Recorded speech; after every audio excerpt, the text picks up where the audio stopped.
नमस्कार प्रिय विद्यार्थियों।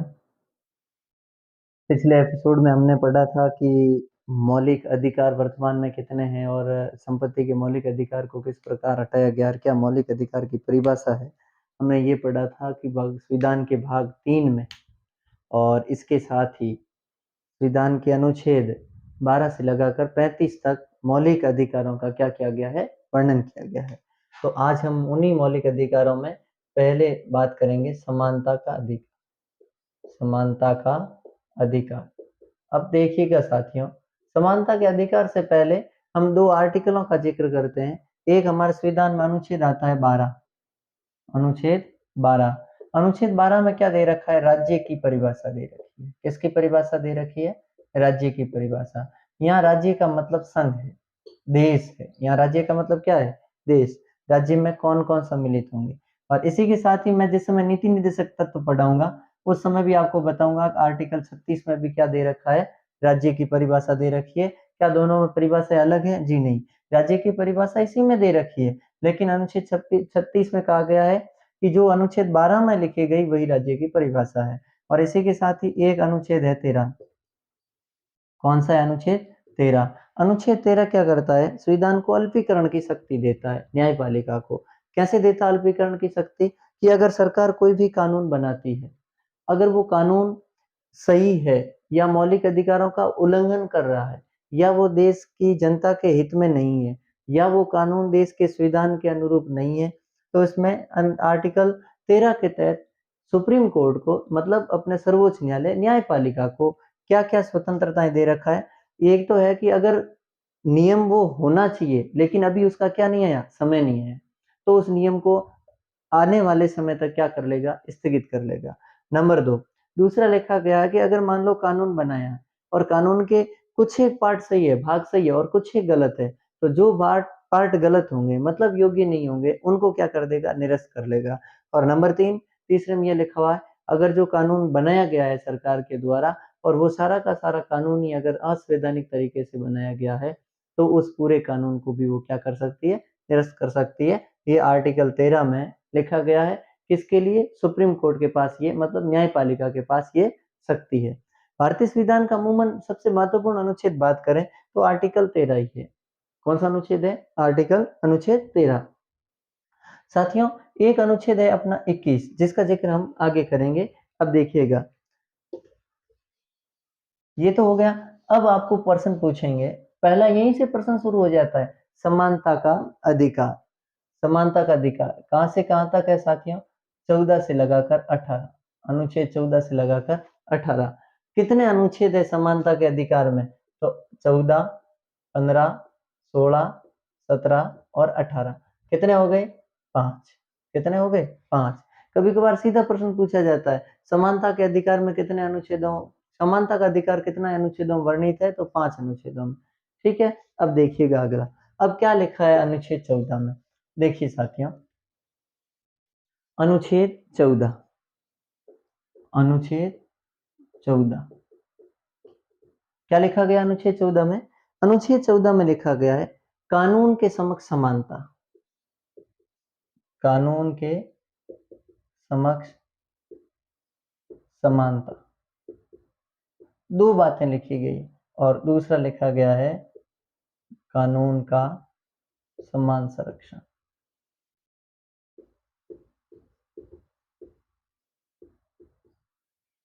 कानून के समान समानता और दूसरा कानून का समान संरक्षण।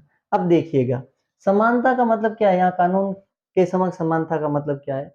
कि प्रत्येक भारतीय नागरिक को, जो राज्य के नागरिक है, प्रत्येक भारतीय नागरिक के प्रति भेदभाव नहीं किया जाएगा। किसके आधार पर? जाति है, लिंग है, जन्म स्थान है, इन सब के आधार पर। और मतलब कानूनों में हर जगह उन्हें समानता दिखाई, मतलब समानता के साथ उनके साथ व्यवहार किया जाएगा। और प्रत्येक व्यक्ति के कानूनों का क्या किया जाएगा? संरक्षण किया जाएगा। अगर मान लो कोई व्यक्ति गोरा है और उसके किसी अधिकार का क्या हो रहा है? हनन हो रहा है, तो सुप्रीम कोर्ट ये नहीं देख कर कहेगी कि ये तो क्या है, सफेद है, इसको क्या करें, कानून का संरक्षण दे दें। और दूसरा मान लो कोई काला व्यक्ति गया है तो उसे इनकार कर दें, या उसी प्रकार कोई निम्न जाति व्यक्ति है उसे इनकार कर दे और जो उच्च कुल का व्यक्ति उसे ले ले। या फिर कोई जन्म स्थान में है या कोई वर्ण में है, लिंग में, मान लीजिए कोई तीसरे जेंडर का आदमी है, मतलब जो पहला अपने स्त्रीलिंग और पुल्लिंग और तीसरा नपुंसकलिंग, मतलब एक स्त्री, पुरुष और किन्नर। 2014 में ये मामला आया था किन्नर वाला, तो सुप्रीम कोर्ट ने अपने एक मामले को देते हुए एक मतलब अपने निर्णय को सुनाते हुए कहा कि पहले स्त्री और पुरुष दो लिंगों के संदर्भ में बात की गई थी, लेकिन अब क्या है, किन्नर भी एक तीसरा क्या है, लिंग है, एक तीसरा प्रकार है, और इन्हें भी क्या करना चाहिए, कानूनों के समान समानता और संरक्षण देना चाहिए, और राज्य सरकारों को इनको नौकरियों में भी अलग से आरक्षण के कोटे देने चाहिए और हर क्षेत्र में। तो इनका मतलब तो कानूनों के साथ समान संरक्षण का मतलब आपने समझ लिया होगा कि प्रत्येक व्यक्ति के साथ प्रत्येक व्यक्ति के कानूनों की क्या होगी, रक्षा होगी, प्रत्येक व्यक्ति के साथ समान बर्ताव किया जाएगा। अब देखिएगा, कानूनों के समक्ष समानता कहाँ से ली गई है, इंग्लैंड से। कहाँ से ली गई है, इंग्लैंड से। इंग्लैंड के संविधान से हमने लिया है कानूनों के समक्ष समानता, और कानूनों का समान संरक्षण कहाँ से लिया गया है, अमेरिका से। कहाँ से लिया गया, अमेरिका से। अब एक ध्यान देने योग्य चीज है साथियों, भारतीय संविधान में कोई भी मौलिक अधिकार है, भारतीय संविधान में कोई भी मौलिक अधिकार है, उस मौलिक अधिकार को उसी मौलिक अधिकार में प्रतिबंधित किया गया है, मतलब उसकी शक्ति को वापस क्या किया गया है, शक्ति पर प्रतिबंध लगाया गया है। लेकिन अमेरिका के संविधान में ऐसा नहीं है। हालांकि हमने पहले भी बात की थी, हमारे मौलिक अधिकार किस देश से लिए गए हैं, मतलब किस देश से लिए गए, तो वो है अपने संयुक्त राज्य अमेरिका से। संयुक्त राज्य से अमेरिका से हमने क्या लिए, मौलिक अधिकार। हमारे देश में मौलिक अधिकारों पर प्रतिबंध लगाया जाता है, और लगाया अमेरिका में भी लगाया जाता है, लेकिन भारत में संविधान में वर्णित है, जिस अनुच्छेद में जो आर्टिकल लिखा, जो अधिकार लिखा, जो राइट लिखा है, और उसी के वापस उस पर भी रोक लगाई गई है। जैसा कि हम एक दो व्यक्तियों के कथन भी पढ़ेंगे, जैसे सोमनाथ लाहिड़ी का कथन है कि जो संसद ने हमें अधिकार दिए, संसद ने हमें क्या दिए, अधिकार, लेकिन अधिकारों को देकर क्या कर दिया गया, वापस उन पर बाध्यता लगा दी गई, सीमित कर दिया गया। जिस प्रकार एक सैनिक के पास अधिकार होता है, हमें हमारे देश में मौलिक अधिकारों को एक सैनिक की भांति अधिकार दिए गए हैं, जिसे जिस समय चाहे उस समय उनके ऊपर क्या लगा दिया जाएगी, पाबंदी लगा दी जाएगी, वापस मतलब उनकी शक्ति को क्या कर लिया जाएगा, कम कर लिया जाएगा। हालांकि अमेरिका के संविधान में ऐसा नहीं है। अमेरिका के संविधान में सुप्रीम कोर्ट के पास ये शक्ति है। किसके पास शक्ति है साथियों, सुप्रीम कोर्ट के पास, मतलब वहां की न्यायपालिका के पास और पुलिस प्रशासन के पास।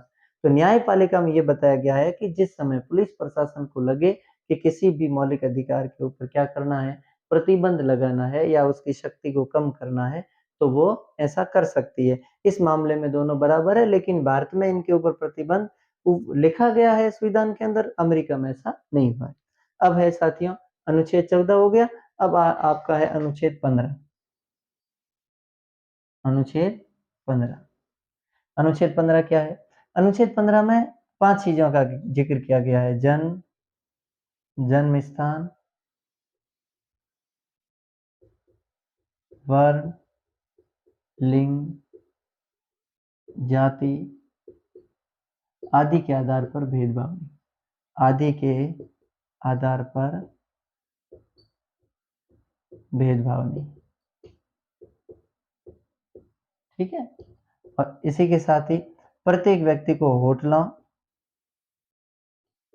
विद्यालयों, मतलब यहाँ सार्वजनिक स्थानों लिख दे, सभी सार्वजनिक स्थलों में भेदभाव नहीं किया जाएगा। सार्वजनिक स्थलों में क्या नहीं किया जाएगा, भेदभाव नहीं किया जाएगा। किसके आधार पर, जन्म के आधार पर, वर्ण या जन्म स्थान या लिंग या जाति आदि के आधार पर क्या नहीं किया जाएगा, भेदभाव नहीं किया जाएगा। अनुच्छेद किस में लिखा है, अनुच्छेद 15 में लिखा है। अब साथियों देखिएगा, अनुच्छेद 15 में ही आरक्षण की व्यवस्था की गई, अनुच्छेद 16 में भी आरक्षण की व्यवस्था की गई। अनुच्छेद 15(4), 15(5) और 15(6), इनमें क्या किया गया है, आरक्षण की व्यवस्था की गई है। अब देखिएगा, तो पहला अनुच्छेद 14 में कानूनों के समक्ष समानता कहाँ से लिया गया, इंग्लैंड से लिया गया। कानूनों का समान संरक्षण कहाँ से लिया गया, अमेरिका से लिया गया। मतलब कानूनों के आधार पर किसी भी व्यक्ति के साथ भेदभाव नहीं किया जाएगा, और सभी व्यक्तियों के कानूनों के प्रति सुरक्षा दी जाएगी। अब देखिएगा दूसरा, अनुच्छेद 15 जन्म स्थान, जन्म, जन्म स्थान, वर्ण, लिंग, जाति, वर्ण का मतलब यहाँ काला गोरा वगैरह, रंग के आधार पर, आदि के आधार पर कोई भेदभाव नहीं किया जाएगा, चाहे होटल हो, वो सार्वजनिक स्थल कोई भी हो, विद्यालय हो या कोई अस्पताल हो, किसी भी क्षेत्र में उसके साथ भेदभाव नहीं किया जाएगा। लेकिन इसमें ये भी लिखा हुआ है कि जो एससी और एसटी है या फिर ओबीसी है, मतलब अनुसूचित जनजाति है, अनुसूचित जाति है या पिछड़े वर्ग के लोग हैं, उनके लिए अलग से आरक्षण की व्यवस्था की गई है। अब देखिएगा आगे, इसके बाद आएगा अपना अनुच्छेद 16। कौन सा आएगा? अनुच्छेद 16, अवसर की समानता, सरकारी नौकरियों में अवसर। अनुच्छेद 16, अवसर की क्या समानता।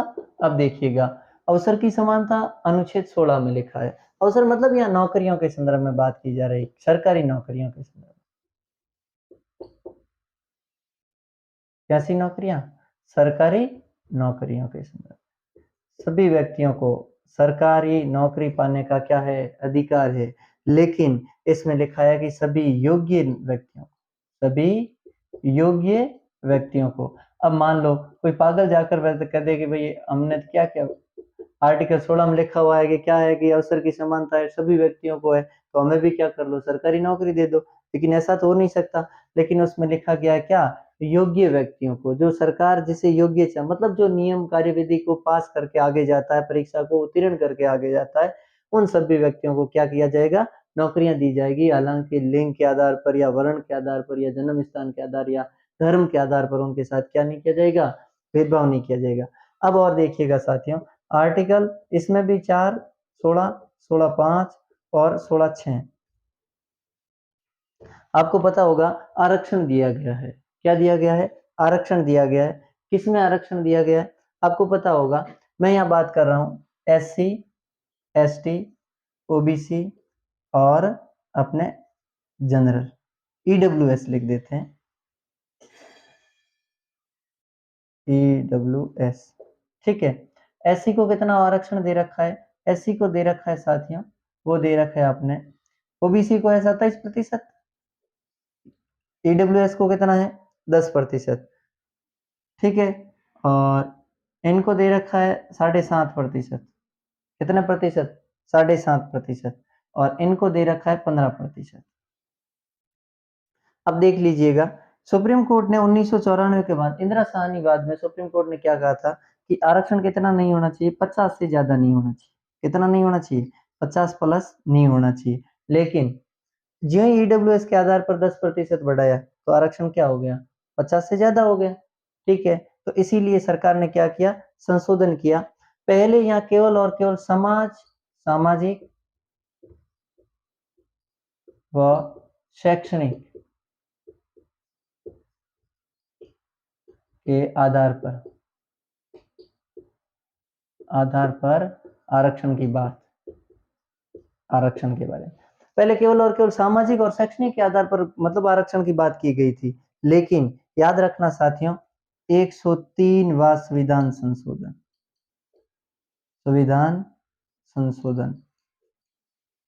103वां संविधान संशोधन, और इस संविधान संशोधन के तहत क्या कर दिया गया? वर्तमान मोदी सरकार ने आर्थिक आधार पर भी आरक्षण दे दिया गया। आर्थिक आधार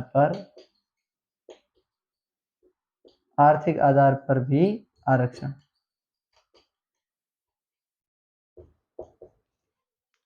देखिएगा वापस, अनुच्छेद 16 में लिखा है कि अवसर की क्या है? समानता।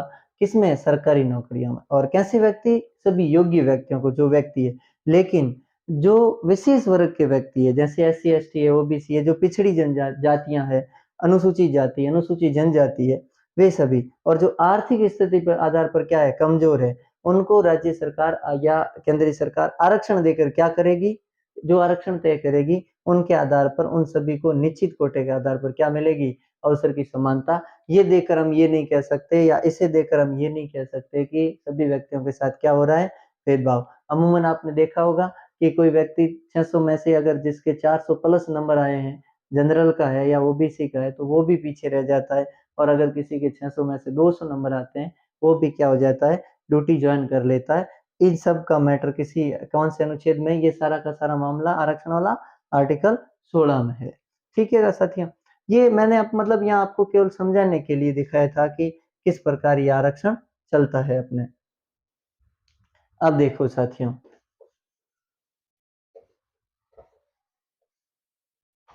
अब है अपना आर्टिकल 17। कौन सा अनुच्छेद है? 17। क्या कहता है अनुच्छेद 17? अनुच्छेद 17 कहता है अस्पृश्यता का अंत, मतलब छुआछूत का अंत। अनुच्छेद 17 क्या कहता है? छुआछूत की समाप्ति। राज्य क्या करेगा? छुआछूत की समाप्ति करेगा, अस्पृश्यता का क्या करेगा?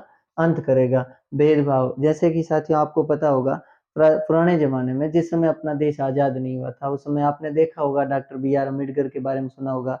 कहीं कहीं उनकी जीवनी पढ़ते हैं तो ये बताया जाता है कि वे जिस स्कूल में पढ़ते थे उस स्कूल में उन्हें जूते, जहाँ जूते उतारे जाते थे उस जगह पर बैठाते थे।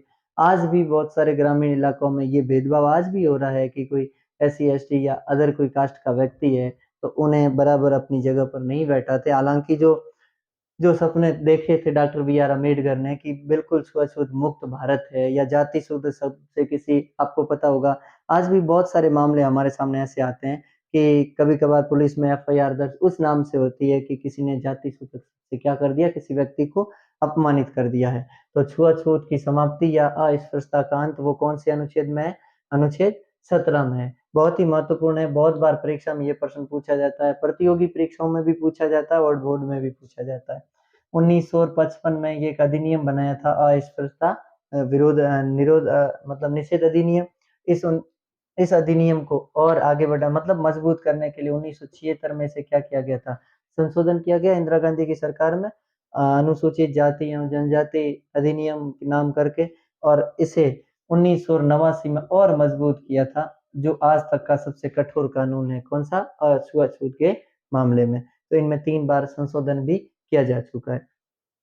अब देखिएगा साथियों, ये तो है अपने आर्टिकल 17। अब है अनुच्छेद 18।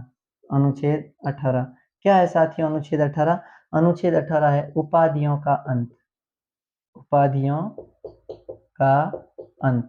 अब देखिएगा, जो ब्रिटिश सरकार थी, कौन सी सरकार? ब्रिटिश सरकार अमीरी गरीब के मतलब आर्थिक आधार पर क्या कर देती थी? उपाधियां देती थी। राजा और महाराजा थी, राज आपने देखा होगा, नाइट एंड केसरे हिंदन, राजस्थानी केसरी, बहुत सारी उपाधियां दे रखी थी, सर की उपाधि वगैरह। आज हिंदुस्तान में ऐसी उपाधियां नहीं है, लेकिन लिखा गया है शिक्षा और सेना को छोड़कर, शिक्षा और सेना को छोड़कर।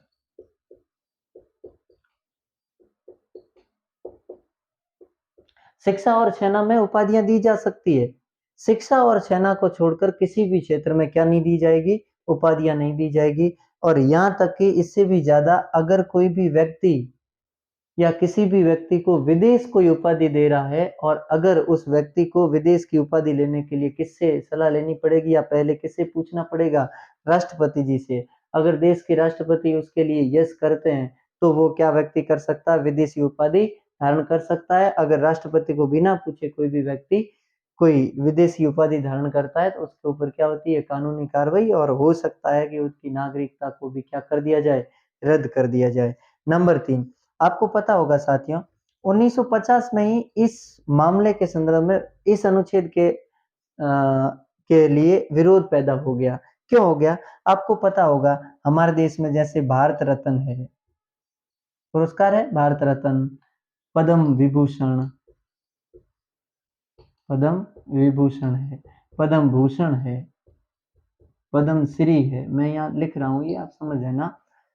भारत रत्न है, पद्म विभूषण है, पद्म श्री है ये, या पद्म भूषण है, ये सारे के सारे ये उपाधियां वगैरह है। तो ये भी कहीं न कहीं उपाधियां है, किसी विशेष, किसी हर कोई व्यक्ति को नहीं मिलती, किसी विशेष व्यक्ति को मिलती है। लेकिन फिर भी इसके ऊपर आलोचकों ने क्या किया है? टिप्पणियां की है, इनका विरोध किया है कि भाई इन लोगों को क्यों मिलना चाहिए। तो सुप्रीम कोर्ट ने कहा कि ये विरोध करने योग्य नहीं है, इसमें कोई उपाधियां नहीं है। क्यों नहीं है?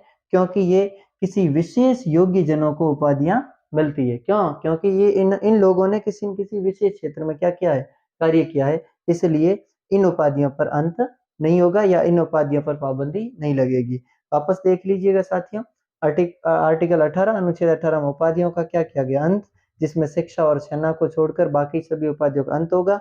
और अगर कोई मान लो देश का व्यक्ति है, वो उसे विदेश उपाधि देना चाहता है, तो वो भी क्या राष्ट्रपति की सलाह या पहले राष्ट्रपति को पूछ कर ले सकता है। अगर राष्ट्रपति जी मना करते हैं इस मामले में, तो वो व्यक्ति ये नहीं कर सकता कि विदेशी उपाधि धारण करे। अगर फिर भी वो बिना अनुमति धारण करता, तो उसकी नागरिकता क्या कर दी जाएगी, रद्द कर दी जाएगी, कानूनी कार्रवाई होगी। और 1950 के बाद या 1950 के समय से ही इन उपाधियों के अंत आर्टिकल के क्या हो गया, विरोध करना शुरू हो गया। विरोध किसके ऊपर हो गया कि जो भारत रत्न है, पद्म श्री है, पद्म विभूषण है, पद्म भूषण है, ये सारी की सारी उपाधियां हैं। तो सुप्रीम कोर्ट ने कहा ये किसी विशेष व्यक्ति को किसी विशेष कार्य करने के लिए मिलती है, इसलिए इन उपाधियों का अंत नहीं होगा, इनमें ये इनको इनके साथ नहीं जोड़ा जाएगा। तो साथियों हो गया क्लियर। तो ये है अपना समानता का अधिकार। अब देखिएगा अगला बात, अगला है अपना स्वतंत्रता का। कौन सा है? स्वतंत्रता। स्वतंत्रता का अधिकार, भारतीय संविधान का दूसरा मौलिक अधिकार।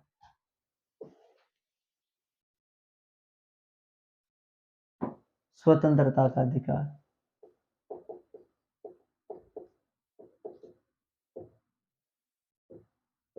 स्वतंत्रता का अधिकार कहां से कहां तक है साथियों? आर्टिकल 19 से 22 तक। कितने अनुच्छेद है? 19, 20, 21, 22, कुल कितने हो गए? 4। अगर आपको पूछ लिया जाए स्वतंत्रता का अधिकार कितने अनुच्छेदों में वर्णित है, कितने अनुच्छेदों में? 4। पहला आता है अनुच्छेद 19। अनुच्छेद 19 में 6 स्वतंत्रता है। कितनी स्वतंत्रता है? 6।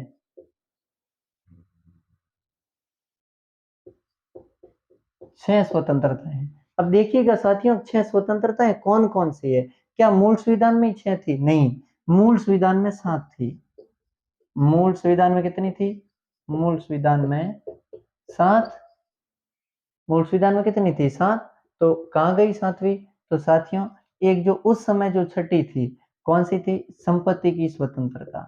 संपत्ति की स्वतंत्रता। आपको पता होगा हमने जिस दिन इस चैप्टर को पढ़ना शुरू किया था, उसी समय मैंने आपको बताया था 44वें संविधान संशोधन, 44वें संविधान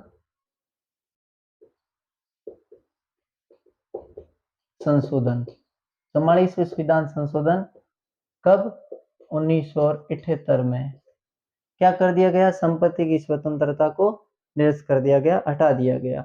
और मैंने आपको उसी समय बताया था कि संपत्ति के अधिकार को किसमें डाल दिया?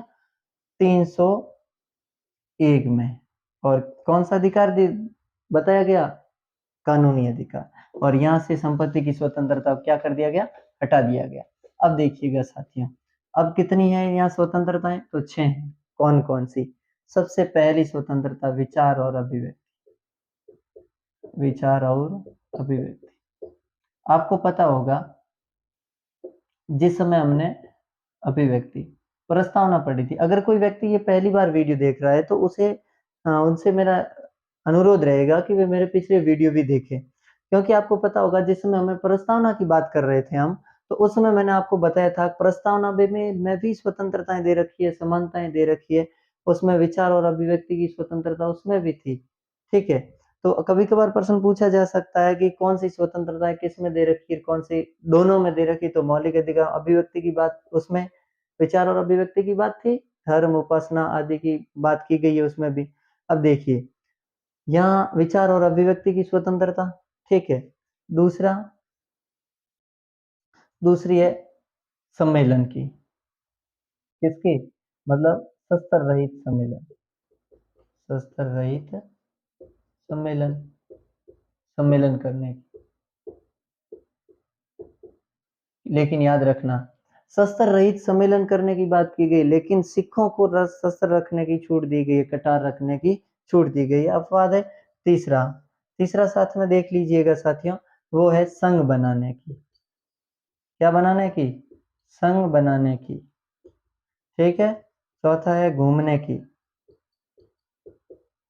भारत के किसी भी क्षेत्र में घूम सकते हैं। निवास करने, निवास बसने, कहीं भी रह सकते हैं, निवास की। और छठी है वो है व्यापार करने की, हम भारत के किसी व्यापार करने की, हम भारत के किसी भी कोने में ऐसा कर सकते हैं। पहले ये दो मामले कम थे, निवास करने की स्वतंत्रता वगैरह जम्मू कश्मीर के संविधान ने ऐसा नहीं दे रखा था क्योंकि 35A का मामला था। अब आप सबको सर्वविदित है कि जो 370 की जो मुख्य धाराएं थी जो जम्मू कश्मीर को विशेष राज्य का दर्जा देती थी, वो 31 अक्टूबर 2019 से क्या हो गई है, निष्प्रभावी हो गई है। और अब बाकी राज्यों की तरह ही सभी भारतीय सरकार के या भारत के संविधान के वो अनुच्छेद जो बाकी राज्यों के साथ काम कर रहे हैं वो कहाँ काम करेंगे, जम्मू कश्मीर केंद्र शासित प्रदेश में काम करेंगे।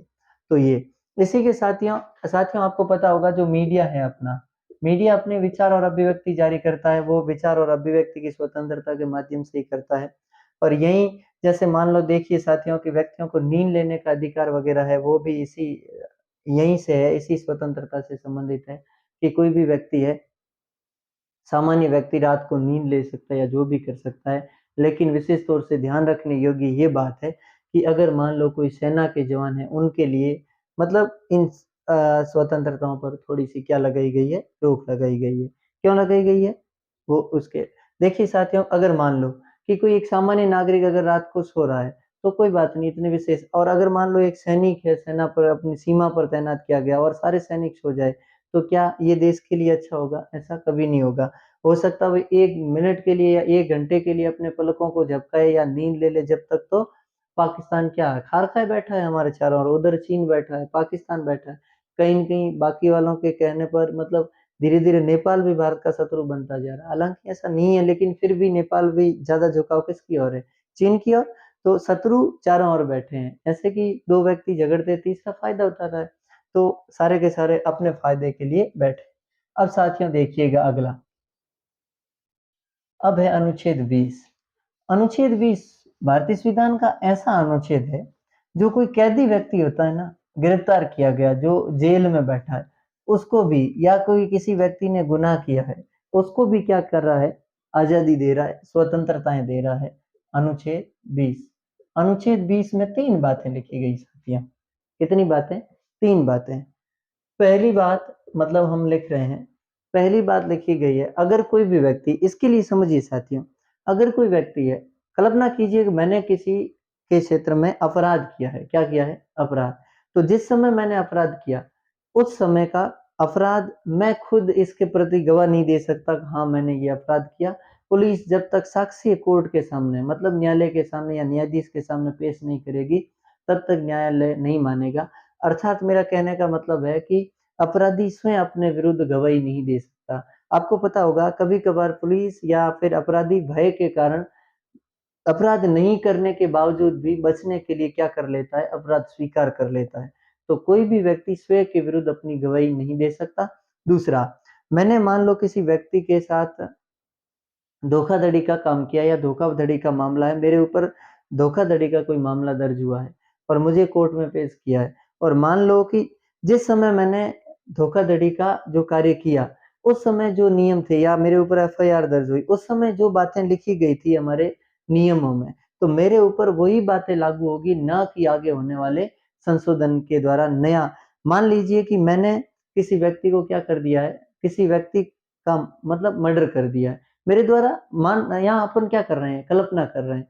और जिस समय मैंने मारा था उस व्यक्ति को, उस समय क्या था हमारे संविधान में लिखा हुआ कि किसी भी व्यक्ति का अगर कोई भी व्यक्ति मर्डर करता है तो आईपीसी की धारा में लिखा, कल्पना करनी है हमें कि उस व्यक्ति को क्या होगी, उम्र कैद होगी। लेकिन मेरे मारने के तुरंत बाद, मान लो 1 घंटे बाद, आईपीसी ने अपनी धाराओं को बदल कर लिख दिया है कि मृत्यु मतलब हत्या का बदला किससे लिया जाए, हत्या से लिया जाएगा। लेकिन मेरे ऊपर वो कानून नहीं लागू होगा जो बाद में लगाया गया या बाद में बनाया गया, बल्कि जिस समय मैंने अपराध किया वही कानून मेरे ऊपर लगाया जाएगा। नंबर 3, अगर कोई भी व्यक्ति है तो 1 हो गया, 2 हो गया, और तीसरा नंबर 3, अगर किसी भी व्यक्ति को एक अपराध के लिए एक बार सजा मिल गई है तो उसे फिर बार-बार दूसरी बार सजा नहीं दी जाएगी।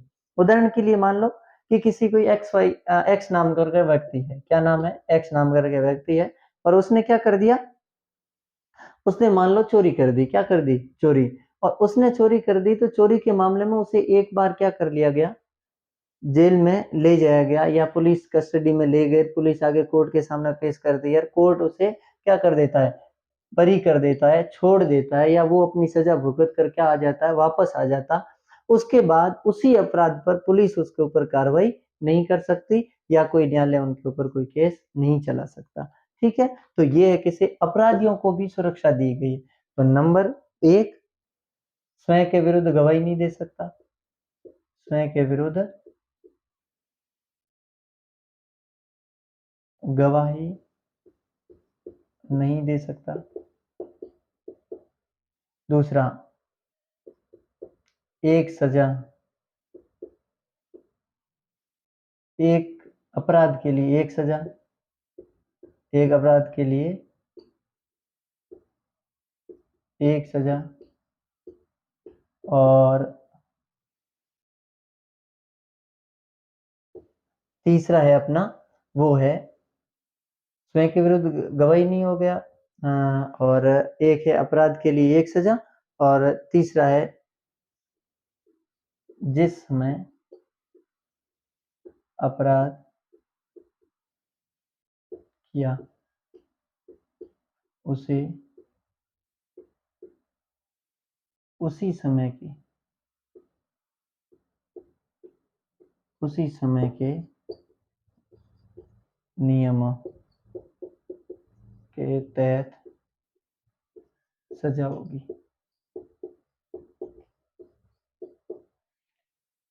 ये आर्टिकल 20 में लिखा है, कोई भी व्यक्ति अपने स्वयं के विरुद्ध गवाही नहीं दे सकता, एक अपराध के लिए एक सजा है, और जिस समय अपराध किया उसे उसी समय के नियमों के तहत क्या होगी, सजा होगी। अब देखिएगा साथियों, ये है अपना आर्टिकल 20।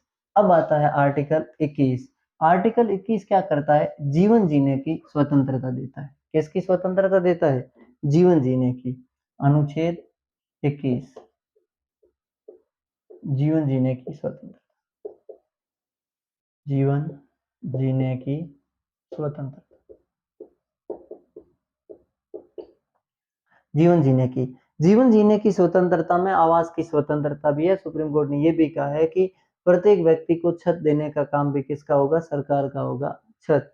क्यों, क्योंकि अगर मान लो जीवन है, अगर बारिश हो रही है, ओला है, किसी भी व्यक्ति के पास छत नहीं है, मतलब मकान नहीं है या घर नहीं है, तो क्या होगा, वो व्यक्ति बेचारा परेशान होगा, मतलब उसके जीवन को संकट आएगा जीवन में। तो इसीलिए जीवन जीने की स्वतंत्रता 21 में हम खुद अपने आप को नहीं मार सकते, अपने जीवन को समाप्त नहीं कर सकते। दूसरा, इसी के साथ ही एक और अनुच्छेद जोड़ा गया, अनुच्छेद 21 का। कब जोड़ा गया, 86वें संविधान संशोधन, 86वें संविधान संशोधन। 86वां संविधान संशोधन कब हुआ साथियों, 2002। किसकी सरकार थी, अटल बिहारी वाजपेयी की सरकार। अटल बिहारी वाजपेयी जी क्या थे, देश के प्रधानमंत्री थे। उनके समय 86वां संविधान संशोधन हुआ। कौन सा संविधान संशोधन, 86वां संविधान संशोधन। और उसमें क्या एक मौलिक अधिकार बनाया कि 6 से 14 वर्ष के, 6 से 14 वर्ष के प्रत्येक बच्चे को, प्रत्येक बच्चे को निःशुल्क शिक्षा प्रदान करें। क्या करें, निःशुल्क शिक्षा प्रदान करें, ये बात की गई अनुच्छेद 21 क में। अब देखिएगा साथियों, ये अनुच्छेद 21 क है। देखिएगा, मैं यहाँ छोटी और बात करता हूँ इसके साथ ही। इसकी बात मूल संविधान में ये बात कहाँ लिखी हुई थी, नीति निर्देशक तत्वों के अनुच्छेद 45 में। कौन से अनुच्छेद में, 45, नीति निर्देशक तत्वों में। 86वें संविधान संशोधन में 45 में क्या लिखा गया कि ये हटाकर लिख दिया गया 6 वर्ष से कम आयु वाले बच्चों को राज्य आंगनवाड़ी केंद्रों में शिक्षा देने का प्रयास करेगा। ठीक है, इसी के साथ ही आपको पता होगा 11 मौलिक कर्तव्य जोड़ा 86वें संविधान संशोधन में, और उसमें लिखा माता पिता या संरक्षक की ये कर्तव्य होगा, वो क्या करेगा, 6 से 14 वर्ष के प्रत्येक बच्चे को क्या करेगा, निःशुल्क शिक्षा प्रदान करवाएगा। तो इनके बारे में हम मौलिक कर्तव्य पढ़ेंगे, उस समय भी 11वें मौलिक कर्तव्य का इसका जिक्र करेंगे और नीति निर्देशक तत्व पढ़ेंगे, direct principle of state policy, तो उसके संदर्भ में भी जिक्र करेंगे। अगर आपको पूछ ले कि अनुच्छेद शिक्षा का अधिकार कौन से अनुच्छेद के तहत दिया गया, तो अनुच्छेद, और उसमें ऐसे पूछेगा आपको, मतलब सामने वाला शिक्षक जानबूझकर ऑप्शन देगा क 21, ख 21, क ग 22 और घ 20।